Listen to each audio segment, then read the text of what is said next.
Good morning, everybody. Welcome back to a Rebels Compass. It is Monday morning, and the coaching corner that I have with my good friend Margaret Dennis from Evolve Coaching. Good morning, Margaret. Good morning, Karen. Nice to see you again. Nice to see you. Did you have a good weekend? I did. We traveled down to Oshawa to visit cousins, and that was lovely. And then we did a site visit of the teen camp that we're doing in Blackstock. So is an amazing property. Amazing. So great Fantastic. trip That's all the around. one, Yeah. the unshakable you, Unshakable me. I Unshakable me. get Yep. that right.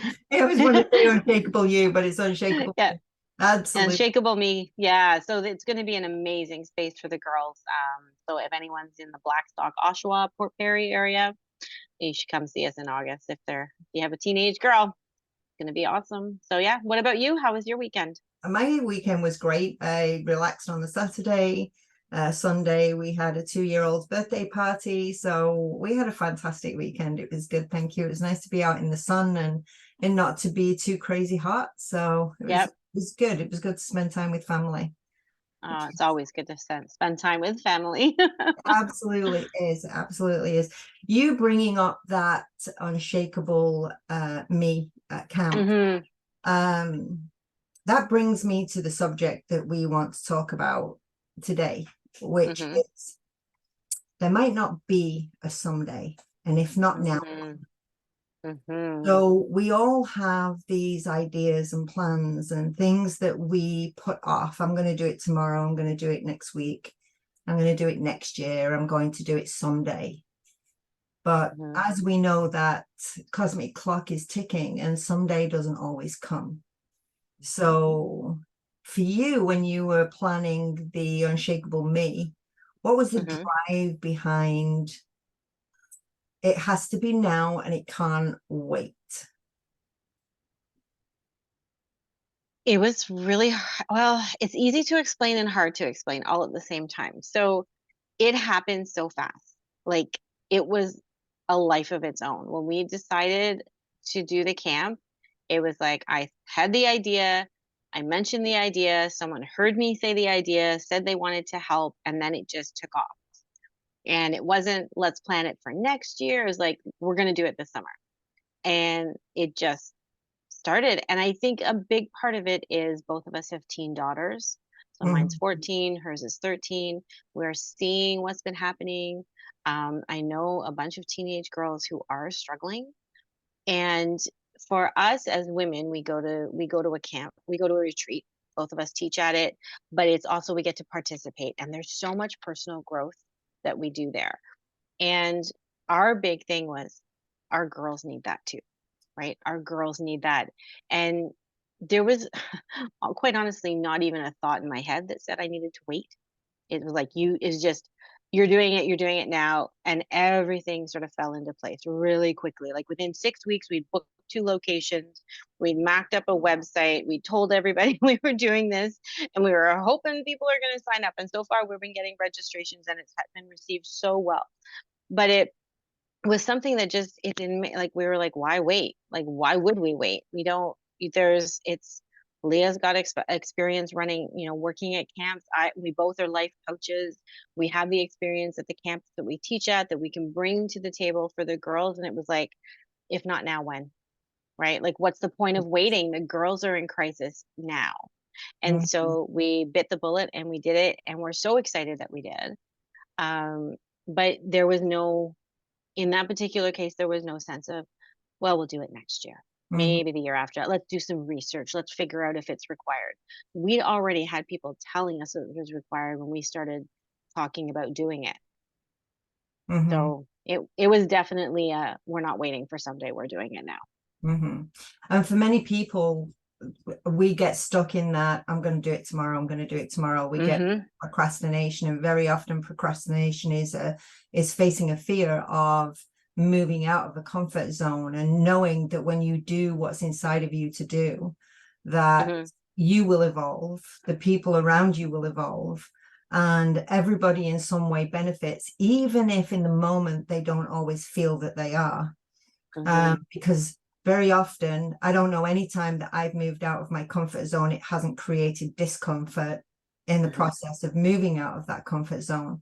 But I hear so many times, yeah, I'll do it tomorrow, I'll do it tomorrow. And my question to many of my clients is the same as you just mentioned then, if not now, when? What's holding you Mhm. back? And once Mhm. you figure out what's holding you back, let's break that down so that you can take a step every single day to move you forward into what it Mhm. is that you want to create. And the Oh yeah. biggest thing that holds us forward, holds us back, is that imaginary fear of Mhm. what will happen when we finally step into something that we say we want. Mhm. I think our fear, especially in this particular situation, kicked in after we already announced it to everybody. Like Yeah. there was no fear going into it. We're like, we're doing this. It's going to be amazing. This is so awesome. Let's do this. And then we did the website and we announced that registration was open and we went, oh my goodness, what are we doing? Right? Yeah. Like that's when the fear kicked in and we're like, we're in it now, in for a penny, in for a pound. We're doing it. But at the same time, we could easily have just said, no, no, oh, cancel, cancel. We're going to pull back. We're going to pull back. And we haven't. Mhm. And I'm so excited that we haven't because, like you said, growth happens outside of your comfort zone. Well, this is something very new for me. I can do logistics, I can work with kids, I can do it, but putting a camp together was brand new. And so it is a little outside of the comfort zone. I could put a lot of my talents towards it, and I am relying on an amazing partner to do this. um, we both bring to the table some really complementary skills, which is making Mhm. it just a phenomenal event. But yeah, I know I have been in situations before where I have held back out of fear of rejection, fear of judgment, fear that I'm not good enough, fear of like, who do I think I am to do this? Like, you get that Mhm. imposter syndrome that comes Yeah. in. And I find when, just like you, when I've taken those steps and went, oh, I'm doing it anyway, very, very rarely have I, in fact, probably never have I had any regrets about doing something like that. Did it always work out? No. But did I regret doing it? No. Mhm. Because then I learned something. I grew in a different way. I learned something else. And maybe it's like, okay, well, now I'm going to take it in a different direction because that didn't work. But if I hadn't have tried, I wouldn't have known. Exactly. Yeah. Exactly. And Mhm. anybody listening to our videos that we do, our podcasts that we do, may not be wanting to put on a kid's summer camp or a teen summer camp, Mhm. but they may have something inside of them that calls to them. It may be trying something new, like an art Mhm. and craft pottery. You want to do something Mhm. as simple as expressing yourself in learning how to do pottery, and you keep saying, yeah, I'm going to sign up for that workshop, I'm going to sign up for that workshop, and you never do. Mhm. And Yeah. we put excuses in our own way, and very often I don't have the money for it. But that's Mhm. again an excuse that we use, because Mhm. there are so many ways that we can pull the money together to be able Mhm. to do something they want to do. It might be 3 or 4 less Tim Hortons coffees. It might be one less packet of cigarettes. It might be, one less visit to a restaurant. There Mhm. are ways that if you truly, truly wanted something, that you can pull that energy in to create it. But these obstacles we put in our own way Mhm. to stop us doing something that deep within our soul, we know that when we do them, it's going to Mhm. break us wide open to experience something else. And even as something like a pottery class, it Mhm. may be that when you go to this, you're going to meet somebody that will Mhm. blow the walls apart, and you'll experience something different. And Mhm. we put so many blocks in our own way to stop us Mhm. from doing something that's within us to do, that we keep saying yes, one day, one day, one day. Mhm. Oh, yes, I think, and I know I have been guilty of doing that for a long Me time, too. but I found that what my measure stick is now is, if money wasn't an object, would I do it? Hmm. If I don't care if I pass or fail, would I do it? Hmm. If there was like if there was no one else around to judge what I was doing, would I do it? And if the answer is yes, I do it, and I figure it out along the way. but it did take me time to get to the point where I was comfortable doing that, and I felt Mhm. strong enough to do something like that. Didn't happen overnight. It came with trial and error, right? And dipping the toe in doing something that wasn't maybe quite as scary or quite as big or quite as it didn't push me quite so far out of the comfort zone. They were like little baby steps, just Yeah, testing it out. And then the more I tested it out and the more I realized, okay, yeah, okay, that's okay. That's my new comfort zone. Okay, I'm gonna push a little further. I'm gonna push a little further. But it's so often like you hear when people talk about they are on their deathbed and it's never about I wish I had done, I wish I'd saved more money. I wish I'd, you know, I don't know. They come up with all these things about I wish I'd worked harder, or I wish I'd done all these other things that really at the end of it, they're like, no, that's not what I say. It's all about I wish I'd gone on that trip. I wish I told my family I love them more. I wish I'd taken that chance and built that company. I wish I'd done I wish. And there's more regrets on a deathbed than there is for a lot of people than there is, "Oh, I'm so glad I saved all that money and lived in that house, didn't go anywhere exactly. for my entire life, and I didn't take any chances, and my life was," it just I didn't get to experience the things that I wanted to experience. Yeah. And I don't know. I think it's important to live your life while you're here, and you don't know what's gonna happen tomorrow. You No, don't you know what's don't. gonna happen the next minute from now, and it doesn't mean you live your life being irresponsible about the things and the people around you. But it means that you take some chances and you push yourself a little more and you do the things, eat the ice cream, go for the walk, buy the flowers, do those little things, right? Join the pottery class, Yeah. take And a music lesson, like absolutely. anything. Absolutely, Margaret. It means living your life on purpose. And not Mhm. sat on the sidelines. And I know for a very, very long time in my life, I actually sat on the sidelines. I actually was watched everybody else do Mhm. all of those things that I was afraid to do. And Mhm. you two just talking about somebody being on their deathbed. In the book that I wrote, there's a passage in there from a story that I'd heard many years ago Mhm. that I put in there, and that's actually about a man that's on his deathbed, and Yeah. on his deathbed, and his wife's there, and all he keeps saying is they're all here, and she says, no, Mhm. it's just me and you. And in the end he says, no, they're all here, every single thing that I said I would do one day, every single thing that I Mm. said I would do someday, they're all here to say goodbye because now I won't get a chance to do them. Yeah. And that Oh, hit that just gave me shivers. Oh my yeah, goodness. that hit Oh. me in such a way Mhm. that it made me look at my own life and go, okay, what am I saying no to that I really Mhm. want to say yes to? Yeah. And what am I saying I can't do because I don't have time? And time Mhm. is finite. We Mhm. don't get to rewind the clock at the No. end. We don't get to say, hang on, I want to go back and re-look at those last 25 frames and redo them again. We don't get to No. do that. And when I read that story, that hit me. It did to me the exact same thing it did in you. It hit me in such a way that it was we only get this chance. So if we're Mhm. choosing, I don't have the time, I don't have the money, I'm too scared. Mhm. What will people say? What will people think? What Mhm. if I don't like it? What if I'm no good? What Mhm. if, what if, what if, what if, what if, what if? But Mhm. what if you're amazing? What if Mhm. you love what you're doing? What if you Mhm. meet somebody that is going to be the love of your life or put you on a path that you would never have gone on? If you're going to look at the what if, then look at the what if it's amazing side of that journey Mhm. and make the Yeah, something now. so many people forget to look at that side. I know I did. I Um, know I did. I think there's a saying that I've seen and I've used it in social media posts before, and it's like, "What if I fail?" And it says, "Oh, but darling, what if you fly?" And yes. that still gives me shivers and tingles. I love that saying, and it's like, yeah, like there's two sides to the what ifs, right? You could focus on the negative, but focus on the positive.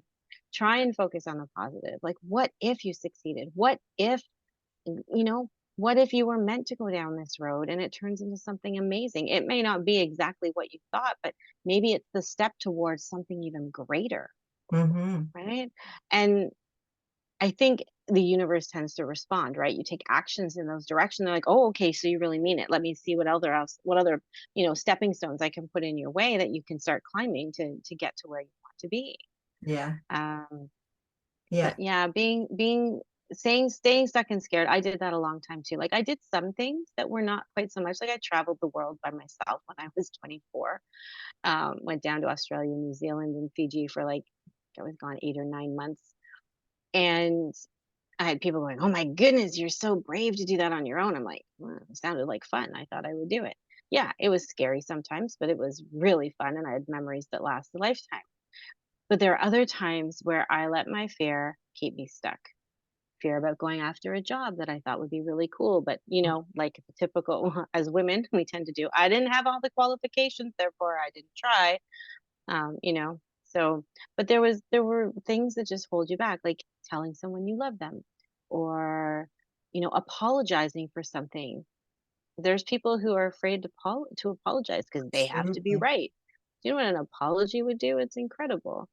And Mm-hmm. it's just, yeah, so it doesn't even necessarily mean investing money in anything. It could be taking a chance on telling someone how you feel, Exactly. or it could be taking the chance and walking away from something that's not good for you, right? Mm-hmm. How many people stay in relationships that aren't good for them because someday it might get better, Yeah. or Ah, someday my kids will be off at school and I won't have to stay, or someday, like, yeah, there's a point where you try and make it work, but then there comes a time where it just it needs you need to move on.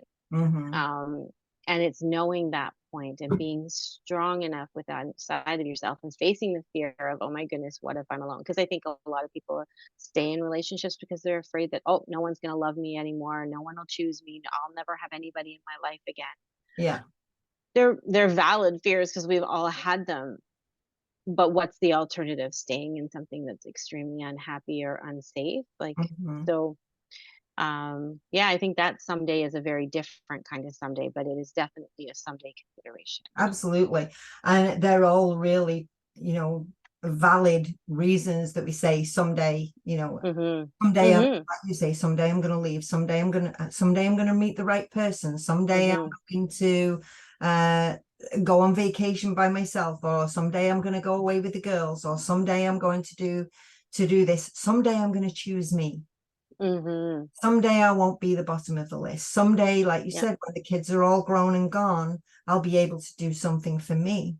But what about Mhm. choosing to do something for you now? And Mhm. I think, putting out to everybody, if you hear yourself saying someday, if you Mhm. hear in your internal conversation in your own head when you say, oh, someday I'll get to that, someday I'll do that, actually Mhm. stop and pause and Mhm. ask yourself, what day is that someday going to be? And if not now, when? Because Mhm. if we don't start to put the pieces in place, like you say, doing one thing every day that moves you forward, what one day that Mhm. sets that up, and it may be something tiny. It may be, Mhm. like you say, going and buying yourself a bunch of flowers and putting an arrangement in, because it wasn't, oh, someday I'll go and buy myself flowers. I'm actually going to do that for myself Mhm. today. Someday I'll get time to sit and read a book. Sit and read a book today. Mhm. It's Mhm. that word is a word that really can deplete your energy very, very quickly. Mhm. And it has a huge anchor to it that gets locked around your ankles and keeps you in place and stops you from moving forward. And the only one that holds the key to release that is us, is our own Mhm. individual selves, and in saying today's the day. Yeah. And that's one of the things that I'm sure, like, I know I do in my coaching, and I know you do in your coaching, is helping our clients figure out when is that someday. So, Mhm. what is your action plan? What are you going to do to take those next steps? And sometimes people need support in moving to that someday, right? Yeah. To make it a today. Yeah. And so, yeah. One of the things that you just mentioning, that one of the things that I do ask my clients if they've got something coming up like that, and it's a big question, and that big question is, what is it costing you not to Hmm. do what you feel you want to do? Because it Hmm. costs you something. And sometimes that question goes in so deep that you go, well, what is it costing me? It's costing me time, which you're never going to get back. Yeah. It may be costing you a whole multitude of things, depending on what that subject is that you want to move forward on someday. You know, when you ask, what is it costing me not to do it now? Yeah. And that could be a very powerful question. You sit and journal for yourself. You know, when that someday word comes up, it's what it's costing me not to step into this now, and journal on it and see what comes up for you. Yeah, that's a very good question to ask people, because it has people stop in their tracks and really go, "Oh, Very often. didn't realize there was a cost to that." Mm-hmm. There's a cost to doing nothing, and there's a cost to taking action. Right. There's cost in You everything know. in life, Mhm. and some Mhm. are small costs and some are greater costs. And another Mhm. question that I ask people, if you had $100 bill, where would you invest it? You would Mhm. invest it in somewhere that gave you the return that you wanted. Mhm. But if you hold on to that $100 bill and you put it in your pocket, it's never going to grow. It's never going to experience anything. It's just going to sit in Mhm. your pocket. Mhm. You know, so what are you going to invest it in? Same as what are you going to invest yourself in, where you can grow and experience and expand where Mhm. someday is today. Mhm. Yeah. Yeah, and being able to map that out for yourself, and it doesn't even have to be big steps, like you No. said. You know, maybe it's taking a bubble bath because it's 4 o'clock in the afternoon and the kids aren't home yet, and you've never done that before. Yeah. You know, Yeah. it could be, it doesn't have to be big and grandiose. Your No. someday could be very simple. And but again, even ask yourself, what is it costing me not to take time for myself, not to do those things? Mm-hmm. Yeah. Hmm. You might have a room in your house that is floor to ceiling of boxes that Yeah. is a catch-all for everything, or maybe a space in your basement or a closet that Hmm. is full of clothes that don't fit you anymore, that you've had since high school, that are holding energy Hmm. of the space. Hmm. And you hear yourself every time you go into the room or the basement or the closet, you go, ugh. And your voice comes into your head, yeah, one day I'll get to that. Well, maybe it's choosing to do a small part of that once a week Hmm. or half an hour every day. And before you know where you are, the room will be clear, the closet will be Hmm. clear, or the space in the basement will be clear. And you will have brought in a whole different kind of energy and a whole different kind of experience for yourself Hmm. just by doing those one steps every single day that moved you forward. Hmm. That, I have to say, that's one of the most favorite things that I love doing is Yeah, clearing things out. It me too. does, it empties up. I hadn't for a very long time equated the energy to it. I just felt great when I tidied things up and got rid of things and saw the space. But it makes so much sense that it's the energy that is now that dead energy, that heavy energy, the energy that's been really stagnant in your house or your space that is no longer there. That makes such a huge difference. I always feel like I'm like, I feel like a new person when I'm done cleaning stuff out. I love like donating things. Yeah. And I used to live in a two-bedroom apartment with my daughter we were there for 4 years. And in the spring and the fall, I would always clean out, like we had a front porch and I would just store all the extra there. And it wasn't a big porch, it was one of those little tiny glass in porches. And I was always amazed by how much crap I had accumulated in 6 months. And then I would, we do a couple, we do a full carload down. And I was like, where did all of this come from? Yeah. But it always felt so great when we were done, sorting through everything. But I found that it was stuff that over time I realized that it was important 5 years ago, but it doesn't mean anything to me now. And I Exactly. think that's what happens is so many times we put things in storage or we put things in the shed or we put things in the garage out of sight, out of mind. And then it's like, oh yeah, I guess I really didn't need that because And it's it's been sitting taking in up this energetic box. space. Absolutely. Yeah. It's taking up energetic space. It's taking up that Mhm. opportunity for something new to come in. I was smiling because many years ago when I lived in the UK, my kids were only small. And it was something back then that I hadn't even realized I was doing.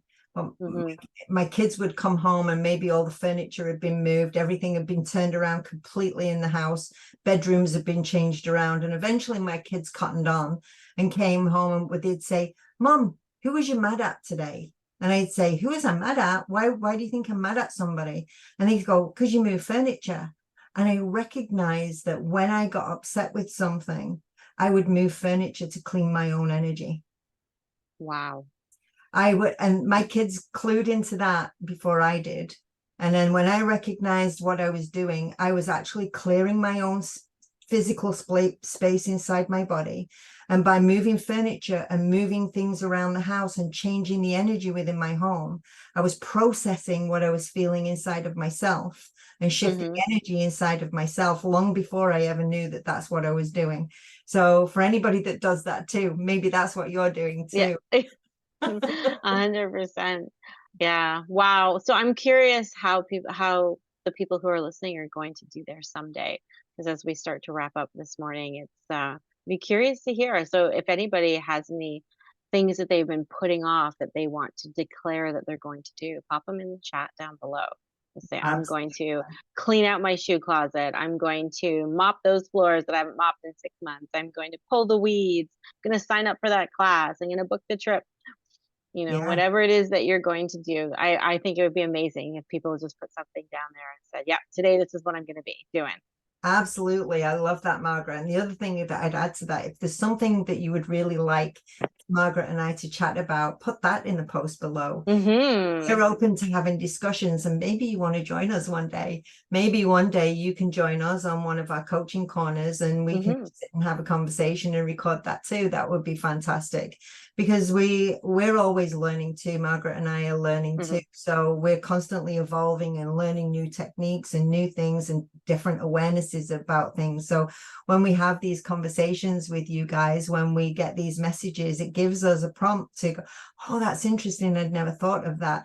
And certainly by adding the comments below, maybe someone's processing that too. And you never know, maybe that's the connection that needed to happen. So that's fantastic. So thank you again, Margaret, for joining me. It's fantastic as always. Our time together goes really, really fast, but I do appreciate you joining me every week. Oh, I love it. I love it. Thank you so much for having me. Thank you. And to everybody out there, please share these videos, comment below, and get this message out there. There is somebody that needs to hear what we talked about today. Have an amazing week. Bye, everybody. Bye, everyone.